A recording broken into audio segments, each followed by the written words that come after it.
دیکھیے ہمارے گناہوں کا سب سے بڑا سبب ہمارے نفسانی تقاضے ہیں۔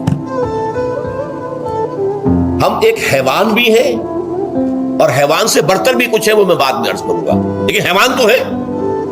جیسے ہر حیوان کو کچھ خوراک کی ضرورت ہے، ہمیں بھی ضرورت ہے۔ ہر حیوان کو بقائے نسل کا معاملہ جنسی ہے، وہ ہمارا بھی ہے۔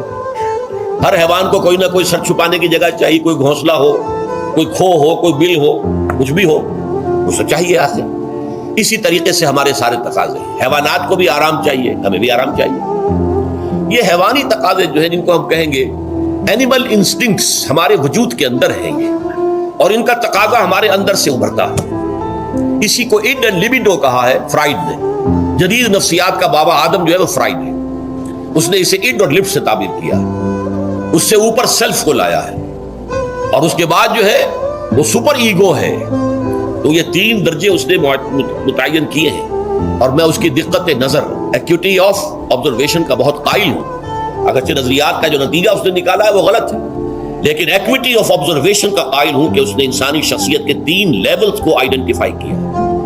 یہی تین لیول ہمارے ہاں ہیں، نفس، قلب، روح، یہ تین لیولز ہیں۔ اس نے کہا اڈ اینڈ لیبیڈو یہ لویسٹ ہے، پھر ایگو، سیلف، پھر سپر ایگو۔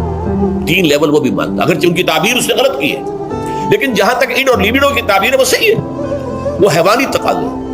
اچھا، ان حیوانی تقاضوں کے بارے میں یہ بات بالکل واضح رہنی چاہیے کہ یہ اندھے بہرے ہیں۔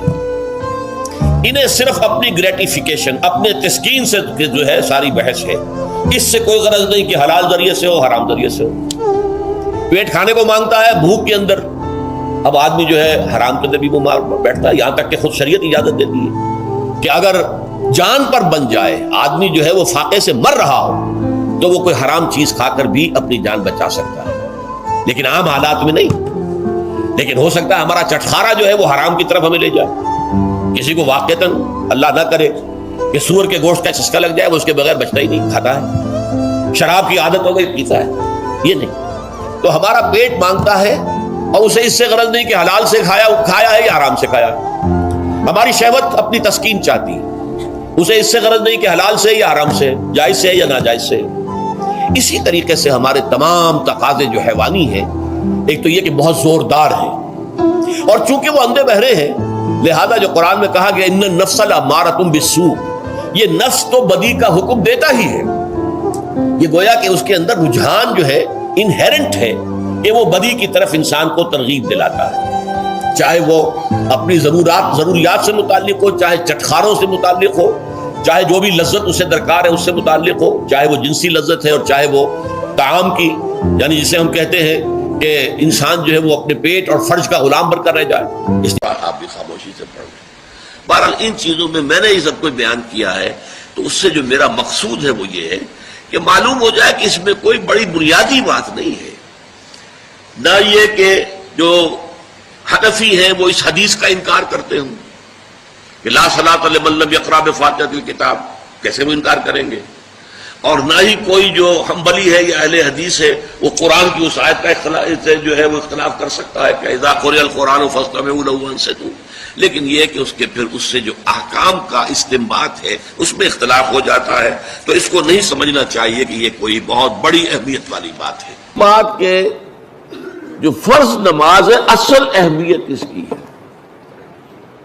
ہمارے ہاں عام طور پر مذہبی حلقوں میں، اور خاص طور پر جو ذرا متصوفانہ انداز کے رنگ کے لوگ ہوتے ہیں، وہ فرض کو تو بس ایسے ہی ادا کر لیتے ہیں جیسے بس اس کی کوئی اہمیت نہیں ہے، بلکہ بعض لوگ وہ بھی ہیں کہ جو فرض کو ترک کر دیتے ہیں۔ نوافل پر سارا زور ہے، صرف رات کی نماز پر زور دیا جا رہا ہے۔ فرض نمازوں، یہ ہم نے دیکھے ہیں ایسے لوگ، بالفعل دیکھے۔ یہ تمام چیزیں جو ہیں در حقیقت اس پھر راہ نبوت سے انسان کو ہٹا دینے والی ہیں۔ فرض کتنا فرض، نفل کتنا نفل۔ نوافل کے بارے میں جو ہے شریعت سے ثابت ہے، وہ تہجد بھی نافلۃ لک، حضور کے لیے تو لازم تھی، باقی کے لیے لازم نہیں ہے۔ جو قیام اللیل شروع میں تھا وہ لازم نہیں ہے۔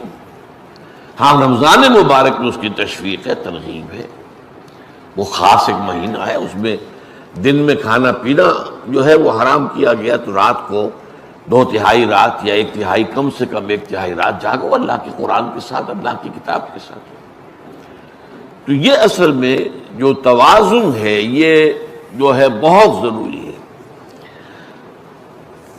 ارأیت اذا صلیت الصلوات المکتوبات، حضور آپ نے دیکھا، غور فرمائیے کہ اگر میں جو فرض نمازیں ہیں وہ ادا کروں، اب مثلا ایک حدیث مجھے اور یاد آئی، فرض نماز کی اہمیت کو بیان کرنے کے لیے حضور نے فرمایا جس شخص نے عشاء کی نماز بھی جماعت کے ساتھ ادا کی اور پھر فجر کی نماز بھی جماعت کے ساتھ ادا کی، اس کے لیے پوری رات کا قیام لکھ دیا جائے گا۔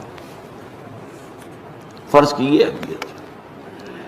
تو اذا صلیت المکتوبات صلوات المکتوبات وصمت رمضان، اور میں روزہ بھی رمضان کے روزے رکھ لوں، باقی روزہ رکھنا آپ کی مرضی پر ہے، رکھیں ٹھیک ہے، لیکن وہ جو لازم نہیں ہے۔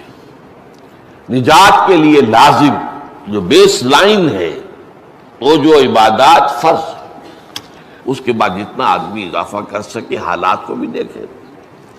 بعض حالات ایسے ہوں گے کہ اس میں اصل اہمیت جہاد کی ہو جائے گی، قتال کی ہو جائے گی۔